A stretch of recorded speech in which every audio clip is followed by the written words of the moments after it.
Sudah menjadi bagian dari makan bergizi, terutama untuk daerah-daerah di mana sapi perahnya ada. Tapi daerah-daerah yang belum ada sapi perahnya jangan terlalu dipaksakan. Ingat sekali lagi, Badan Gizi sudah punya 70 triliun dan itu akan dilaksanakan. Tapi karena Pak Presiden ingin melakukan percepatan, maka dibutuhkan tambahan biaya dan Pak Presiden bertanya kepada Badan Gizi berapa kalau September mulai dilaksanakan untuk 80,9 juta, maka kami sampaikan tambahan 1 triliun. Jadi bukan Badan Gizi yang kita tambahkan. Tapi karena konsekuensi dari keinginan Presiden yang ingin melakukan percepatan. Pak, Badan Bank Tanah menyiapkan 11 titik lokasi untuk dapur SPPG, Pak. Nah, itu apakah sudah ada obrolan lebih lanjut, Pak?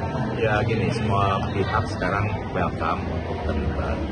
11 titik itu kan sesuatu yang lumayan ya. Tapi kalau dibandingkan dengan kebutuhan 30.000 satuan pelayanan, berapa persen? Karena 300 titik saja, itu kan hanya 0,1%. Gitu ya. Pak Dadan, ini ada peristiwa TNI sampai masuk ke dalam kelas untuk mengawal program makan bergizi gratis. Ini dari BGN, tanggapannya seperti apa? Begini, TNI itu salah satunya adalah pihak yang sangat membantu BGN dalam pelaksanaan. Jadi untuk tahap-tahap awal, apalagi di daerah-daerah yang memang sulit dijangkau oleh sipil, maka TNI yang membantu BGN mensukseskan program ini. Nah, tapi harus diketahui sampai sekarang sudah 245 satuan pelayanan yang 75%-nya kan mitra swasta. Jadi hanya bagian-bagian tertentu di lokasi-lokasi yang sulit dijangkau oleh sipil, TNI membantu Badan Gizi. Ini terkait dari Papua, Bengkulu dan Jambi kan menggunakan program MBG. Apa yang ditambahkan? Ya, terutama kesiapan infrastruktur dan kesiapan mitra yang akan melaksanakan.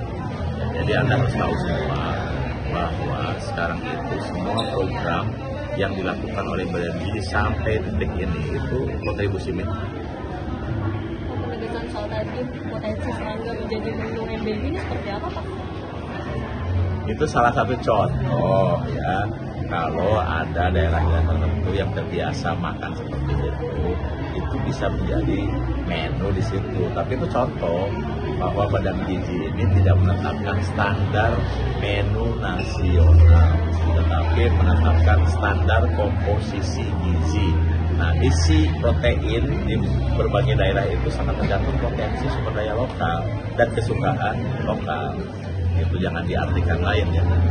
Karena kalau di daerah yang banyak telur, ya telur lah mungkin mayoritas. Yang banyak ikan, ikan lah yang mayoritas, seperti itu. Sama juga dengan karbohidratnya. Kalau orang sudah terbiasa makan jagung, ya karbohidratnya jagung.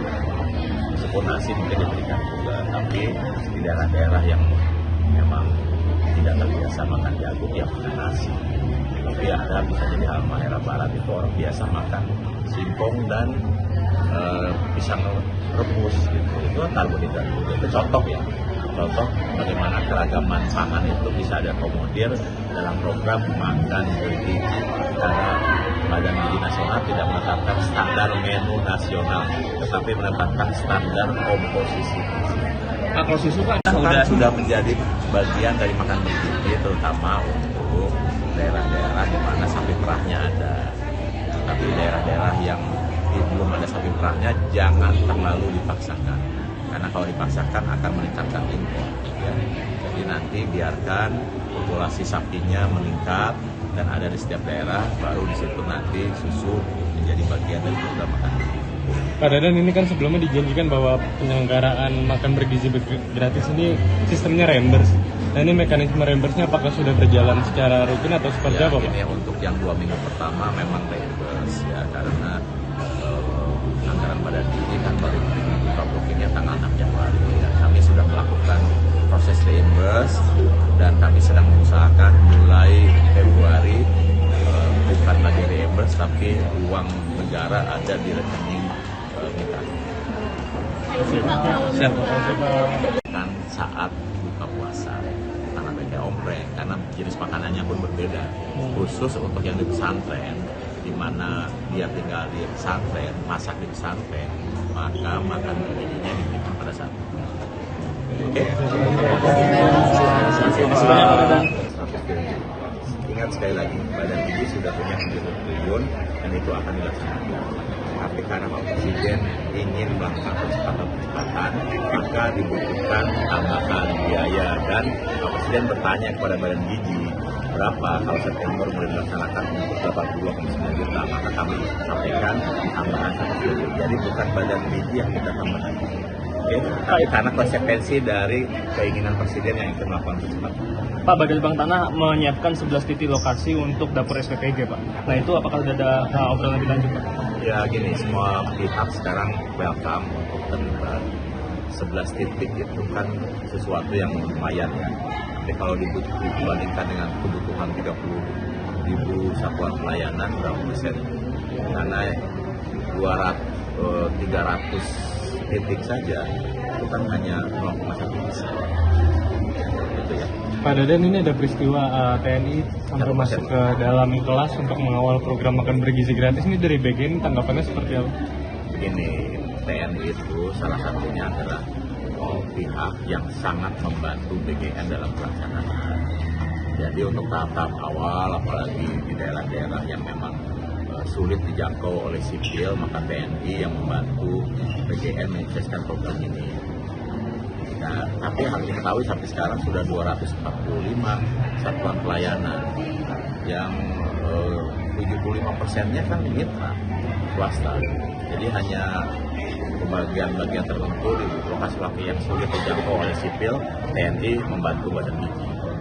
Nah, ini terkait dari Papua, Bengkulu dan Jambi kan menerapkan program MBG. Tapi salah apa yang jadi pendapat?